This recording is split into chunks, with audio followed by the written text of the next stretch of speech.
protein dynamics as well, and insights from 2D-IR with site-specific resolution, and also some crystallography. So with that, I will leave the floor to you, Henrike.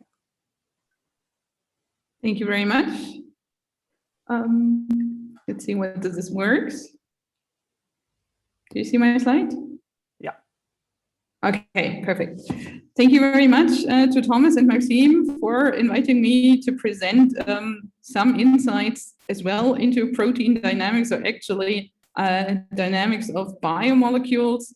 And I've been away from the 2D community a bit since my PhD, and I'm kind of re-entering. And what I did in the meantime is figuring out that actually time-resolved serial crystallography is an emerging tool that also could answer some questions Megan actually nicely explained about protein dynamics. And so you will recognize quite a few of the concepts that were introduced in the previous talk by Megan. Thank you very much for this. In my talk again. So we will again talk about site-specific labels in proteins to study dynamic processes and to understand dynamical processes. And in the end, I give you a little bit of an outlook what you can do with crystallography nowadays. With no further ado, I want to motivate why should we look at protein dynamics or dynamics of molecules at all? Because any protein is a dynamic molecular machine, and you have orders of magnitude in time. So several processes, local ultra-fast fluctuations on the femtosecond to picosecond timescale, and large global conformational changes that occur all the way to milliseconds and seconds.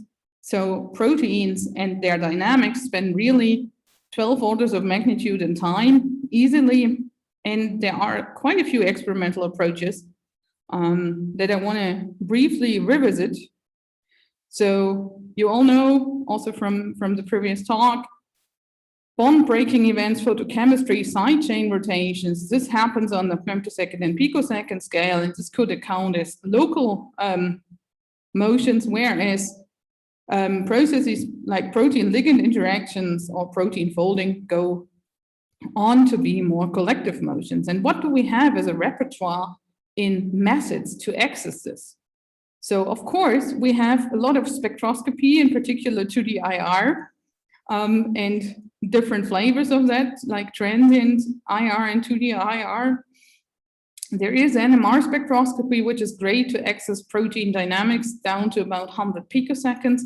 And X-ray crystallography is undergoing a complete change since the arrival of free electron lasers. And this can now be performed in a dynamic fashion all the way from femtoseconds to seconds at room temperature. And you can resolve things like different ligand conformers or mobile or differences in water structures within a protein that have been frozen in the way how you know crystallography so far.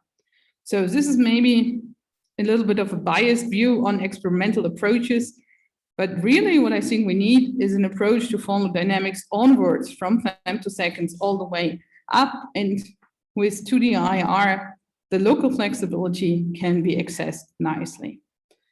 So I want to briefly point out, I have a new group in Potsdam. We have finally our femtosecond lab up and running. So we do ultra-fast spectroscopy in Potsdam, and we are very much active in serial crystallography and methods development, mostly at DESY, so in Hamburg, and other places.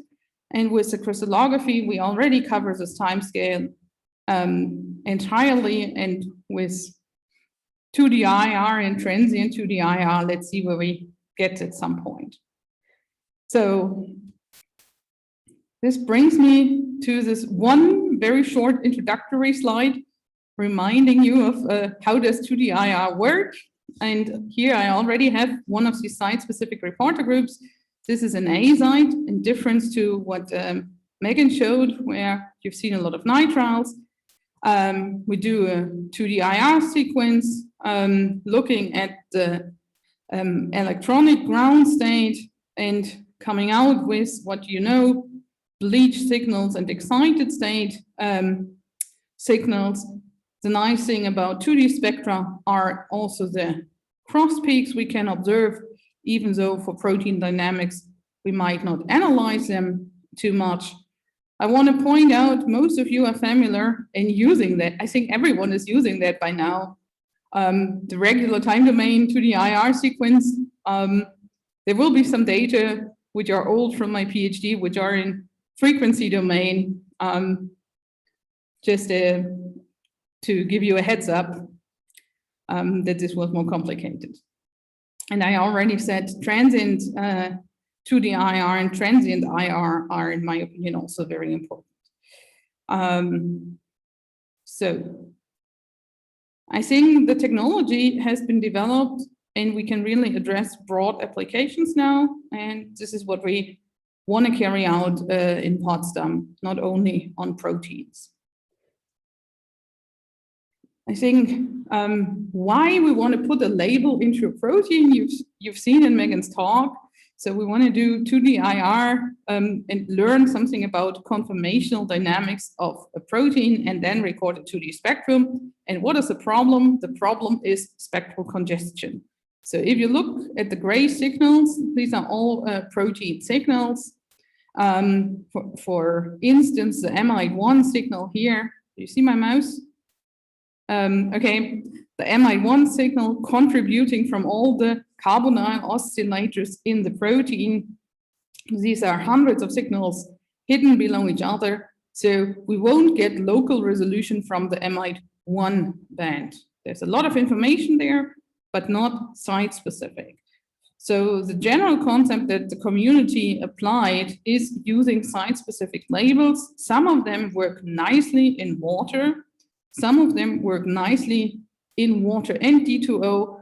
Some work not so good in D2O.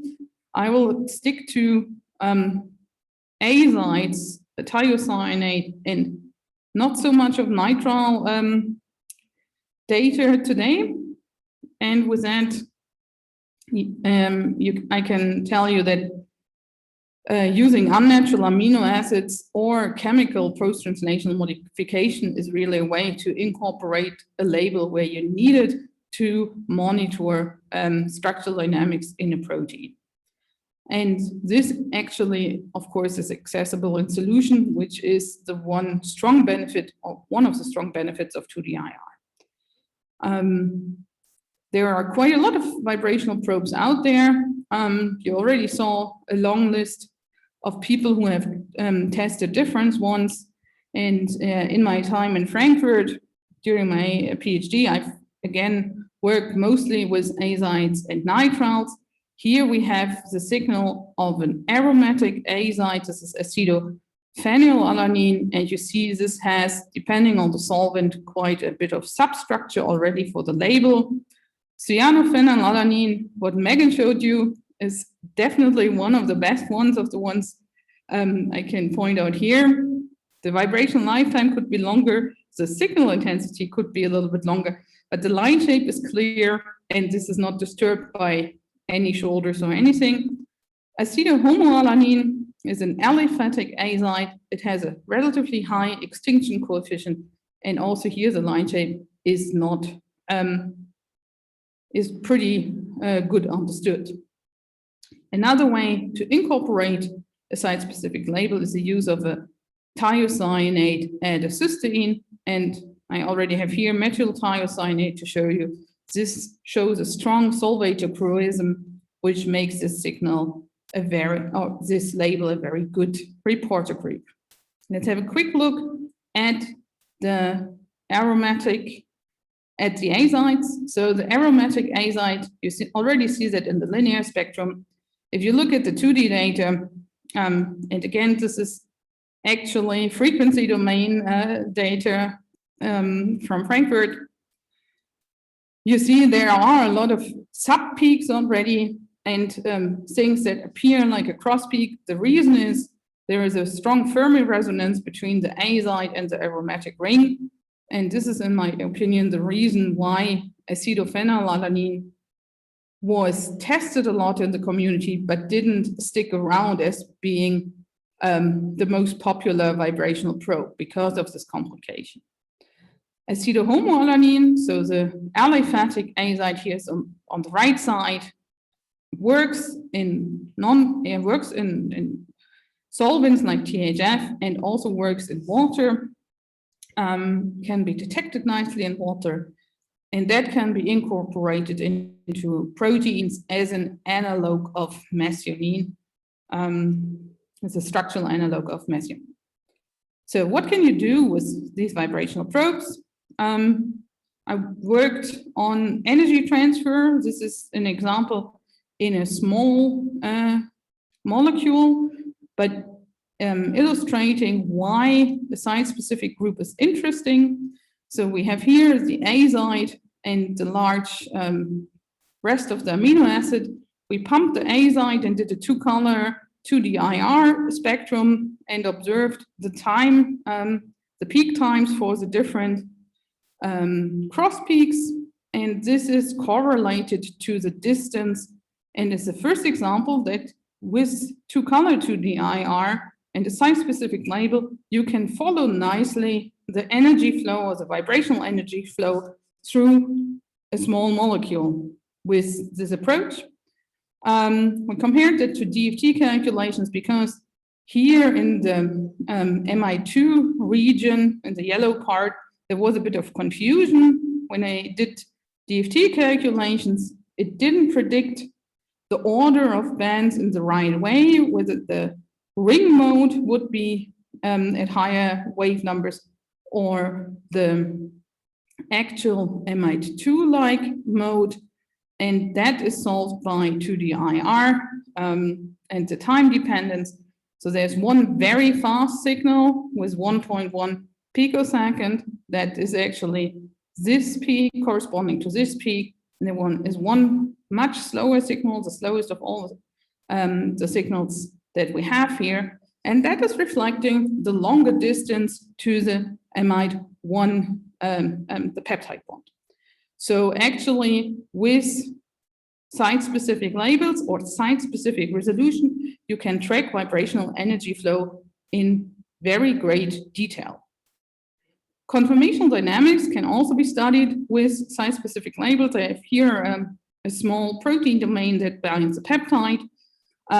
We have here one mutant where you see this is hidden in the back and not close to the ligand binding site. In fact, here an A site is also oriented towards the surface of the protein.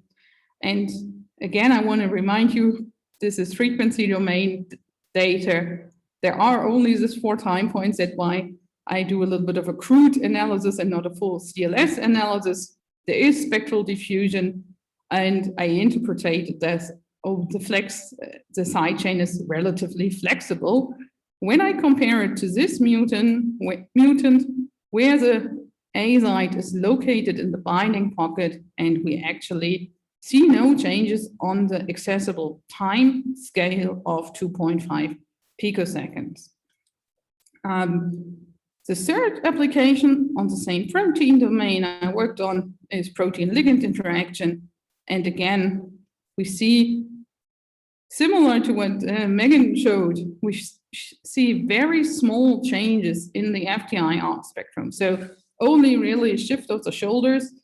And if you look closely here in the 2D-IR data, but the signal to noise doesn't reflect it. So this is where you really need more data. You need more IR intensity. And I think you also really need time domain experiments.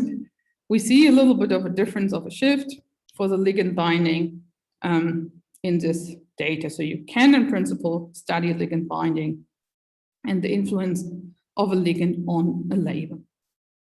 The fourth application I want to briefly mention is the study of allosteric pathways. This is, of course, very well studied now in Jens's group.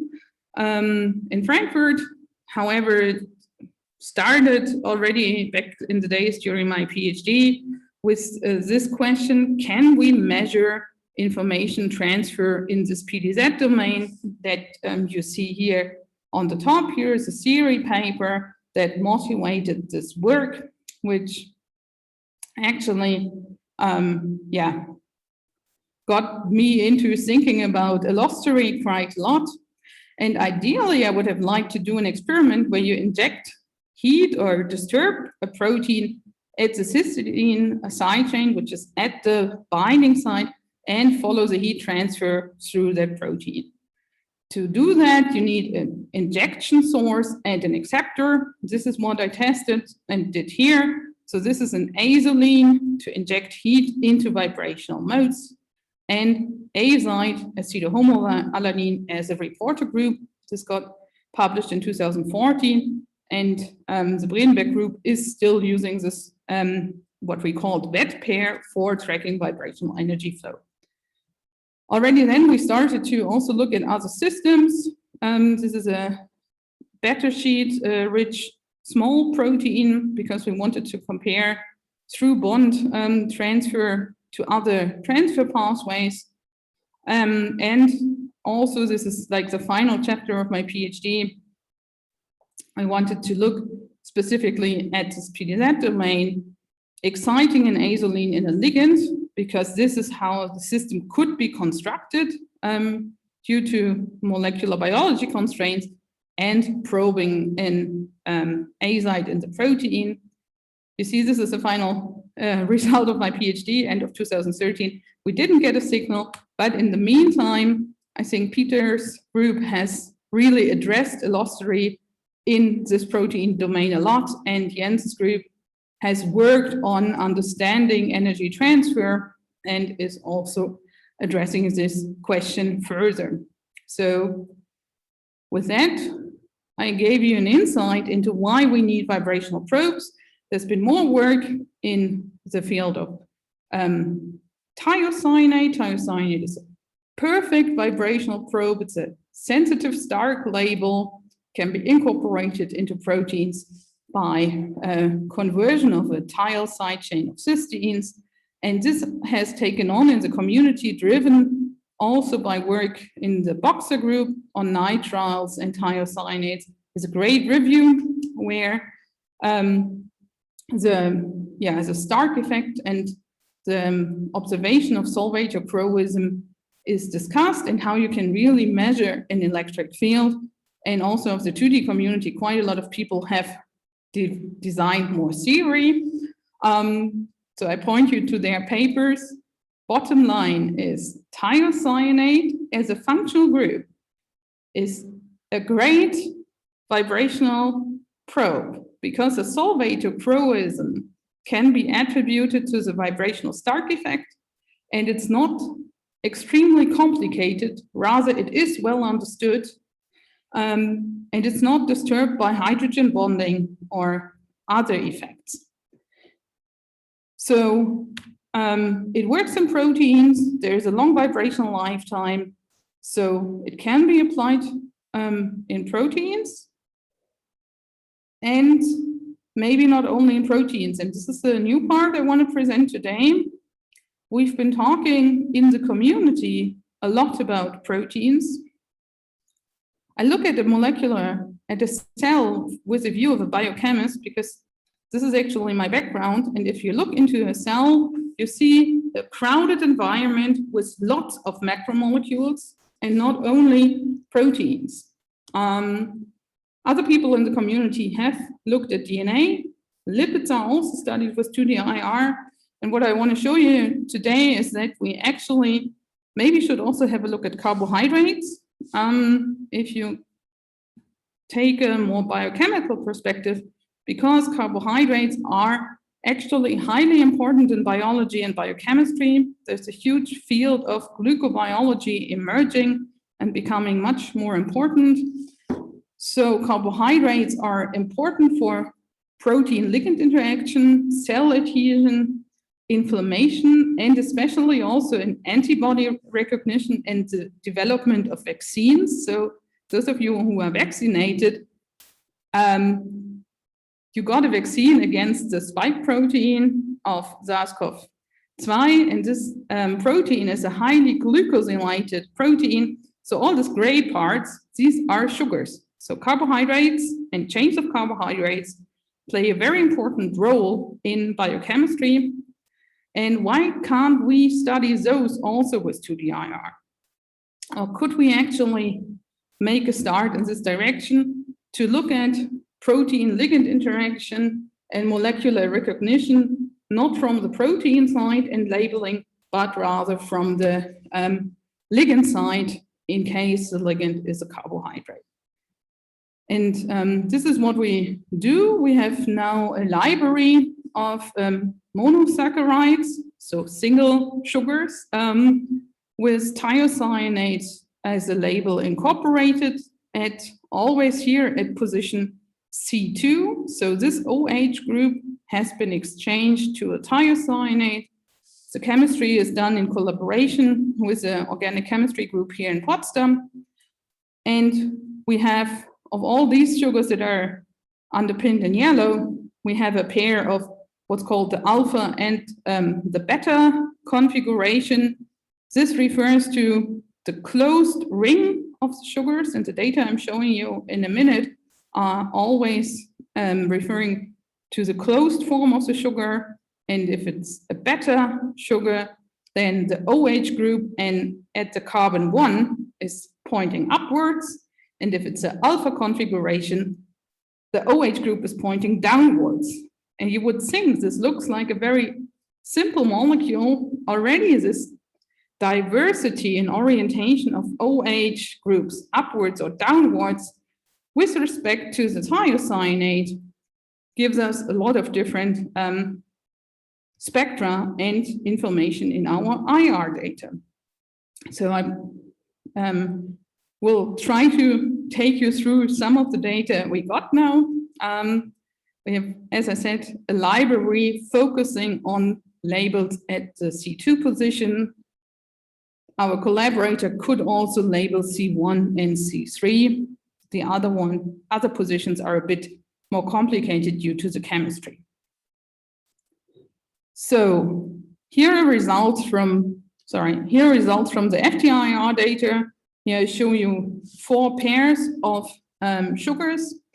We have 2 pairs of sugars that actually have 6 carbons. So those are called hexoses, and we have 2 pairs of sugars which are only have 5 carbons, and those are called pentoses. All of them are also common in every cell in your body or in lots of biological processes.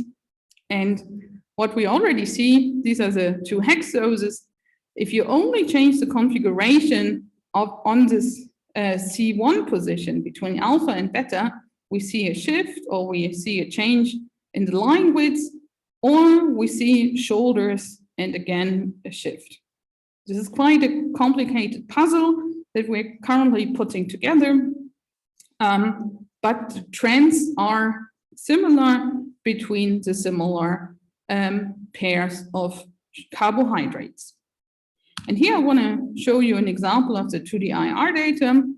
This is now measured here in Potsdam. So first really nice data. We have here alpha-glucopyranose. So this is the structure.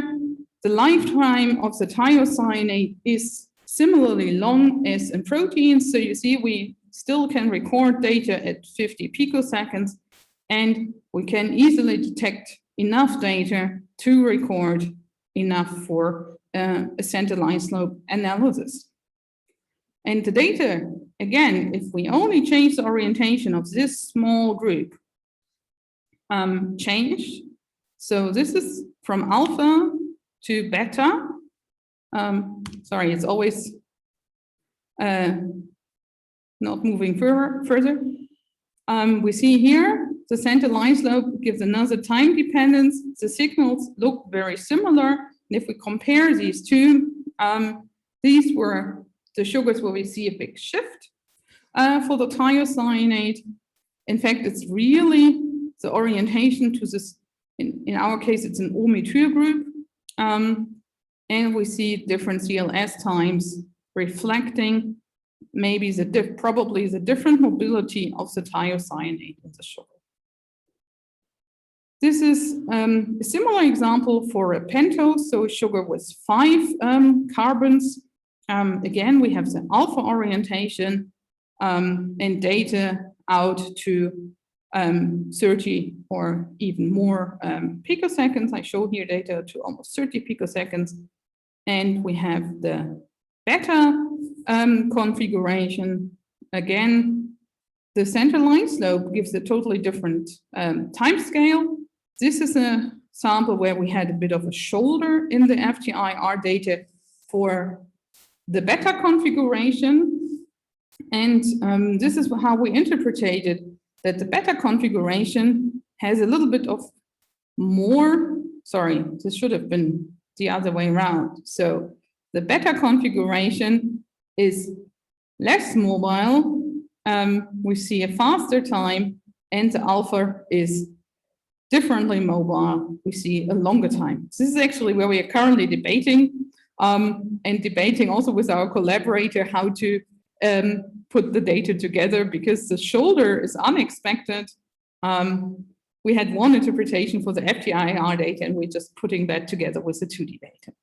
So in summary, we have actually this 2D-IR and CLS data for all the carbohydrates I showed you on the first slide.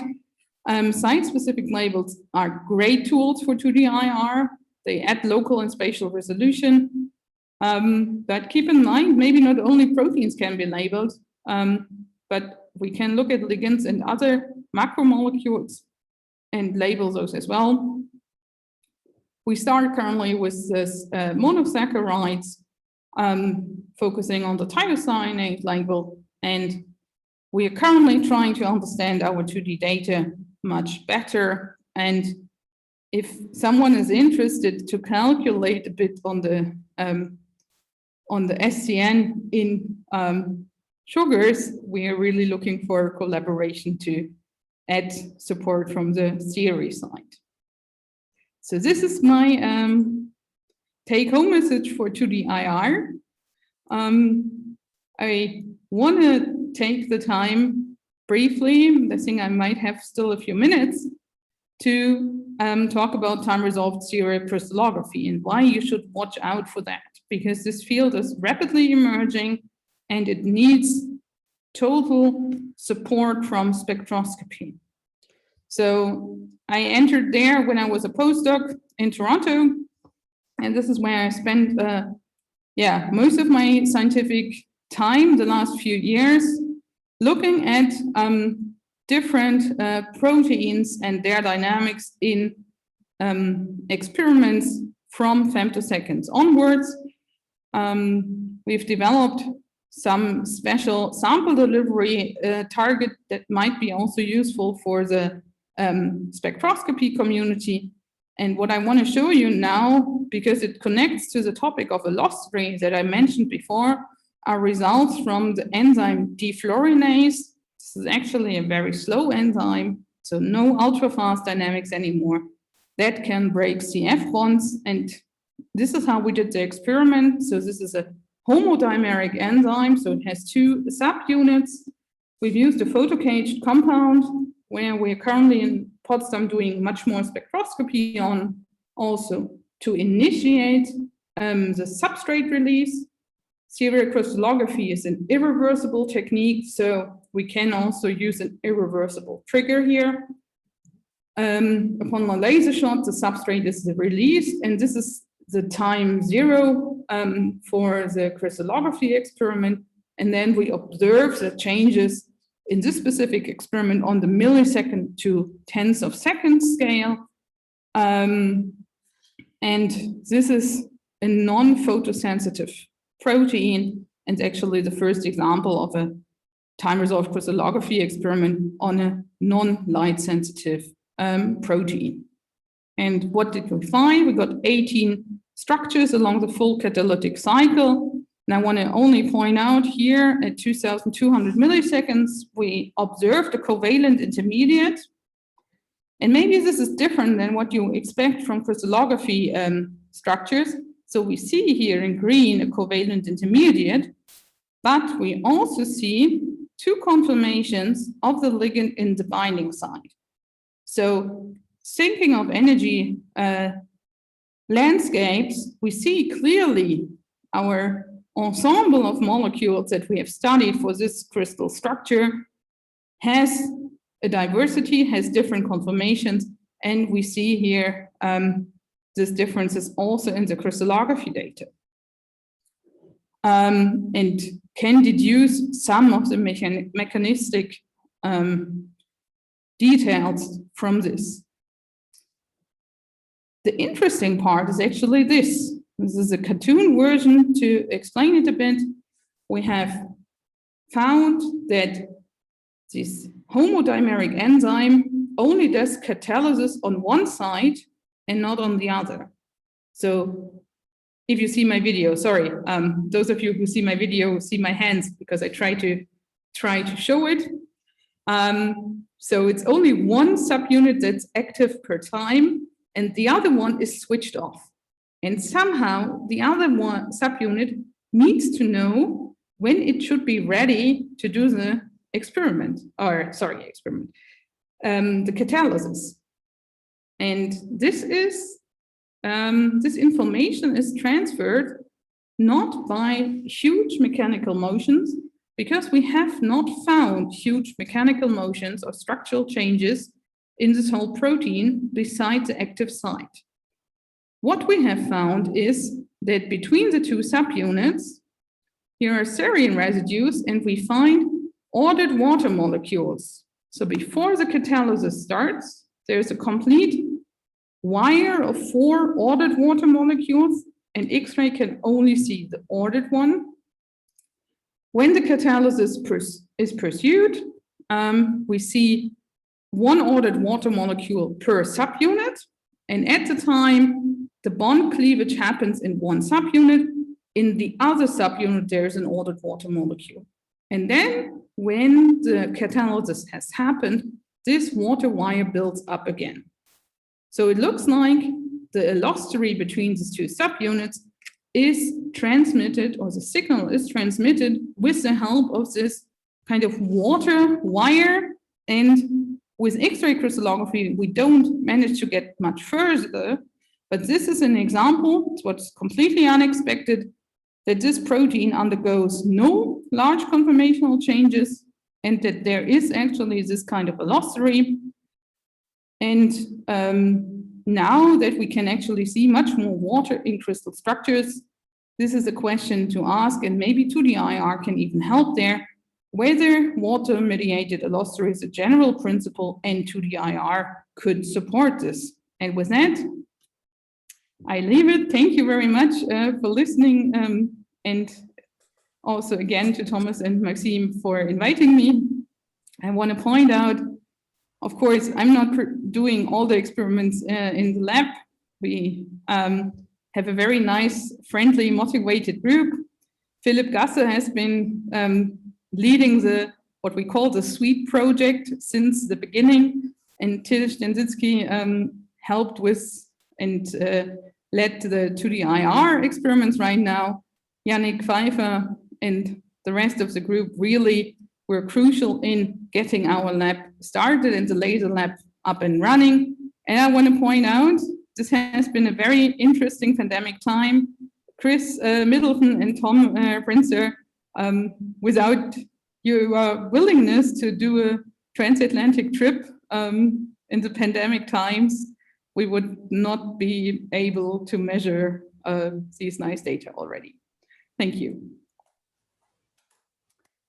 Thank you very much, and thanks to one of our sponsors for really making this presentation possible. So the talk is open for questions.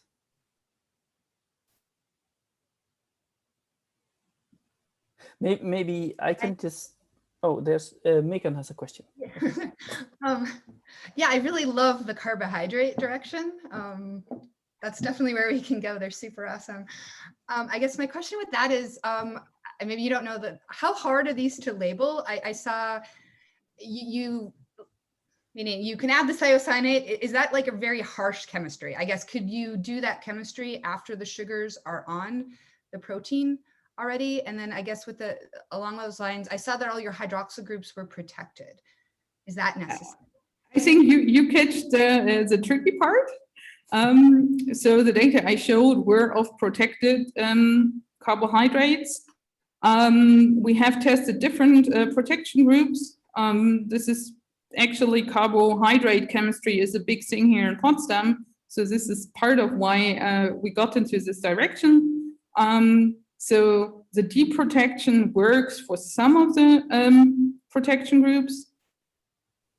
I think the chemistry might be not friendly enough to do that on the protein. So this would be the next step. Could we build a chain, like a really oligosaccharide, and put that on a protein? Or rather, do we have a labeled carbohydrate and go for protein ligand studies when the ligand is really a carbohydrate? I think this is the easier part. It's a small enough modification that maybe glycosylases will still recognize it too. That might be another route. Okay, thank you. I will have a look into discuss with them. I'm like thinking about it. Okay. Cool, thank you. Thank you. Chris has a question as well. Yeah, beautiful stuff. I'm also very interested in the carbohydrate work, and I have a question about some of the data you showed, and it's about the polarization condition for those measurements. Because as soon as you get to something like a carbohydrate, where now you have the internal rotational degree of freedom of that thiocyanate plus the overall tumbling of the molecule, I worried that you're kind of in this funny intermediate regime where you might even be able to see reorientational spectral diffusion. And so what was the polarization condition you measured that in, and have you done it under different polarization conditions? Okay, so this is analyzed data only for parallel polarization, I think.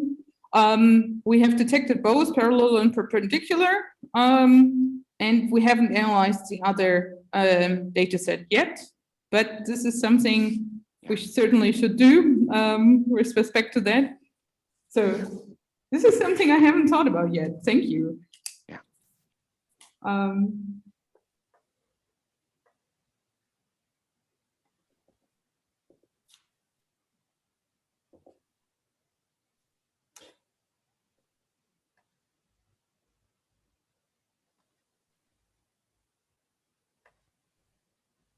I'm trying to write it down. Is there another question? So there's, well, I think it's more like a comment, but maybe I can just. Oh, this is still who analyzed the data, actually. Who writes that the rotational diffusion time is 10 picoseconds. Okay, yeah. So that's. So our lifetime or our data collection is long enough for that. Okay. Other questions? I have another question actually. So you were mainly in your introduction, you were talking about these cross peaks that we so much love in 2D spectroscopy. Yeah. Could you actually make use of some kind of double label trick to get more like structural information about proximities of, for example, different or configurations of the sugars, or how they are related, how they're bound to peptides or so? If you have, say, one label on the sugar and one label on the protein. I think this is something we will explore. Sorry. This is something we will explore. I think Megan was actually the one to publish the first paper with 2 frequency labels in proteins. I saw your talk back then. It was exciting to see. So it's of course a lot of chemistry and biochemistry to have 2 labels, and then you have also the next step, is that really not disturbing your interaction? What we will do with this samples is we will try to detect cross peaks to learn more about the configuration and the dynamics of the carbohydrates themselves before we move on to protein-ligand interactions.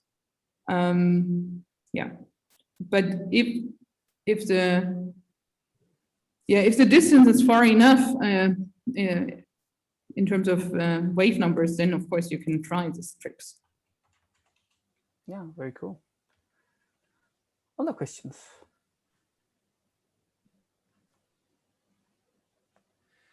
Can I ask a question? Sure. But the question will be going to Megan. And well, the question is the following. So I was very much interested in the very last part of the talk about all this time resolved crystallography, because that's what our, let's say, biological people also telling me that, well, this is kind of, you know, like taken off really very rapidly, okay, using all these new developments in large structures like large free electron lasers. So Megan, what is your opinion on that? Will this kill the site of the field of two-dimensional spectroscopy, because everybody will be doing all that stuff? And maybe, do you have any plans moving into that direction? Me? My bandwidth is already filled, so maybe someday when I'm more established, I mean, it would be love to do those sorts of experiments. I mean, I think still the problem is that they're kinetic experiments, which is still, I think, the advantage of the 2D-IR. If we could get really a longer lifetime, we can access equilibrium experiments. It's just sort of right. You also have to crystallize something, of course. I know they have microcrystals, but you are putting a protein in a constrained environment. So there's always going to be the question, is solution the same as a crystal? So I think there will always be room for solution phase experiments like 2D-IR, even if crystallography takes off like it is. But yeah, I mean, I'm a fan of applying every single technique we can to challenging problems. So I would, if I had the resources, sure, I'd pick it up and do time resolved X-ray. Okay, thank you. But sorry, maybe to comment on this, Megan, I think this is exactly the thing why people in the 2D community should watch out for this development.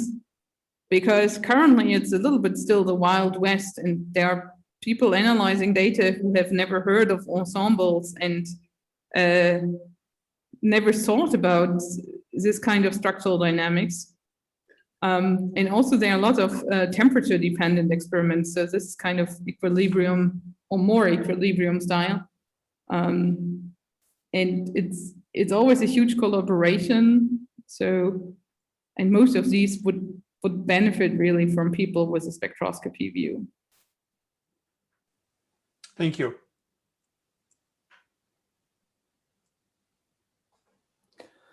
Okay, no more questions? No, I understand not. No, you don't have any question for Henrike. Then let's thank Henrike again. And also for Megan, of course, both speakers. And we are looking very much forward to see you again. Maybe we will see you in the meantime at TRES, but otherwise on the 9th of July. Wait to see these talks on very exciting topics.